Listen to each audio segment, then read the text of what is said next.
Imagine two villages, Anandpur and Shantinagar, separated by a roaring river. In Anandpur, life is tough.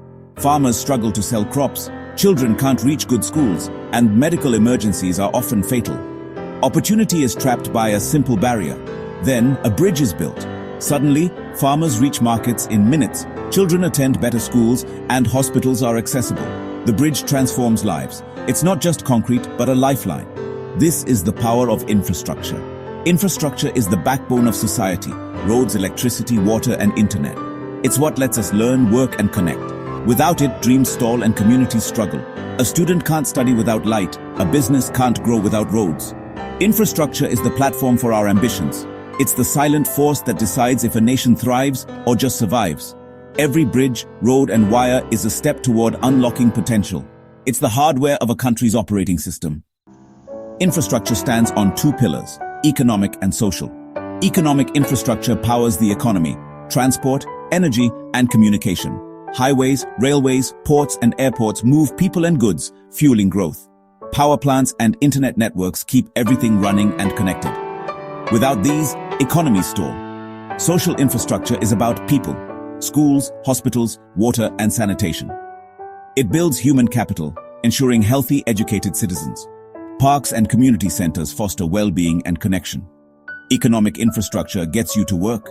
Social infrastructure keeps you healthy and skilled. Both are essential. One without the other leaves a nation unbalanced. Investing in both is investing in a nation's future.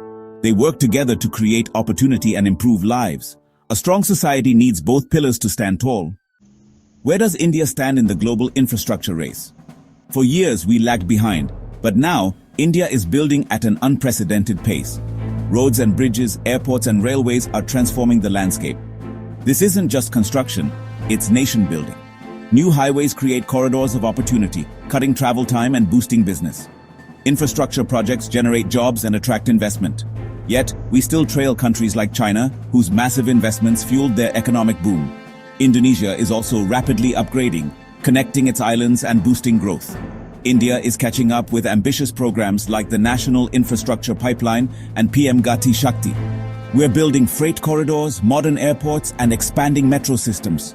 The goal, a seamless network connecting every corner of the country. The scale is immense, and the next decade is critical. Challenges remain, but determination is strong. India's future depends on building this backbone. Energy is the lifeblood of infrastructure. It powers homes, industries, hospitals, and the digital world. India relies heavily on conventional sources: coal, petroleum, and natural gas. Coal has long fueled our growth, but it pollutes and is finite. The future lies in renewables: solar, wind, hydro, and geothermal. India is investing in solar parks, especially in sun-rich states like Rajasthan and Gujarat.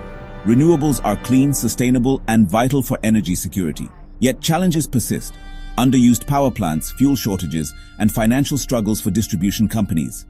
Electricity pricing often leads to losses, making upgrades difficult. Many areas still face power cuts and unreliable supply. Reliable energy is essential for progress. Without it, everything stalls. Transitioning to clean energy is crucial for growth and the environment. Every solar panel and wind turbine is a step toward a brighter future. Solving these challenges will power India's next leap. Energy infrastructure is the engine of our tomorrow. Why should you care about infrastructure? Because it shapes your opportunities and your future.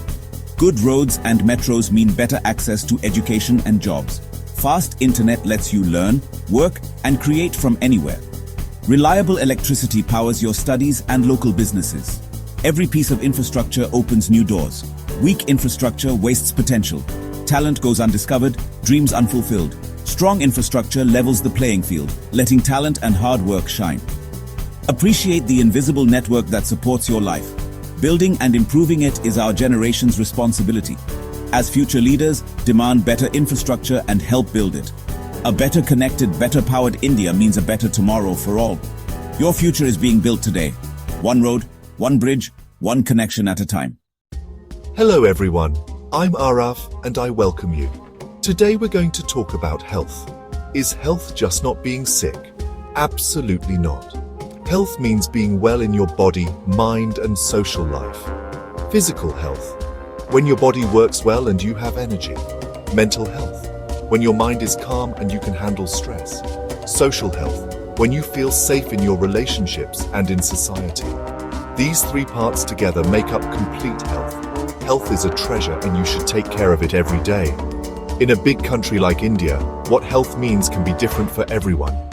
For a farmer, health means having the strength to work in the fields. For a student, it means being able to focus on studies.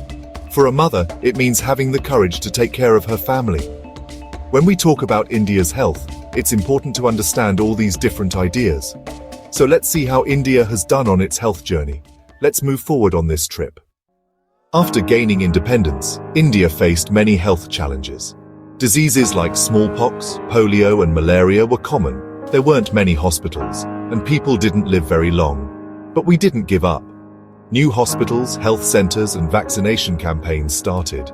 We completely got rid of polio and smallpox. People now live to be around 70 years old. But the population grew fast, and there was more pressure on health services. Overburdened government hospitals, not enough doctors, and a lack of facilities are still problems.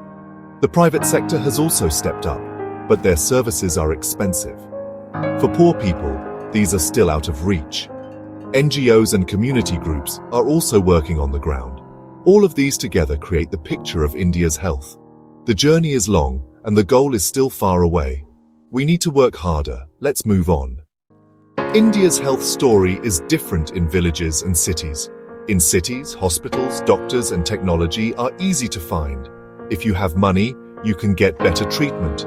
In villages, there are primary health centers, but there's a lack of doctors, medicine, and facilities. Even for a small sickness, you have to go to the city. Time, money, and trouble are different in both places.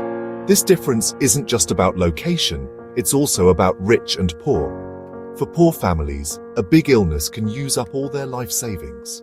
There are 3 levels of healthcare: primary, local health centers; secondary, district hospitals; and tertiary, super specialty hospitals.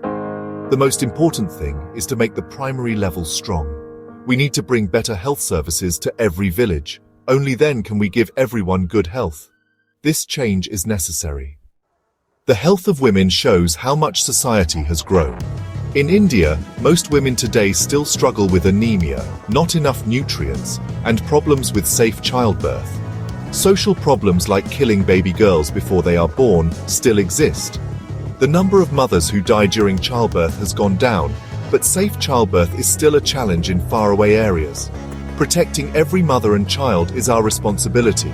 Medical tourism is growing, but the real win will only happen when health reaches every woman, every poor person, and every village. Our goal is for everyone to have an equal right to health. Let's work together to solve this challenge. Now the question is, what's next? We need to invest more in government health services. Primary health centers need to become full-service centers. We need to use technology like telemedicine, focus on preventing sickness like cleanliness, good nutrition, and health education. Community health workers need to be made stronger. Women's health needs to be a main focus, paying attention to nutrition, anemia, and safe childbirth. Laws and awareness are both important. Making India healthy isn't just the government's job, it's all of our responsibility. When every Indian says, "Health is my right," only then will the dream come true.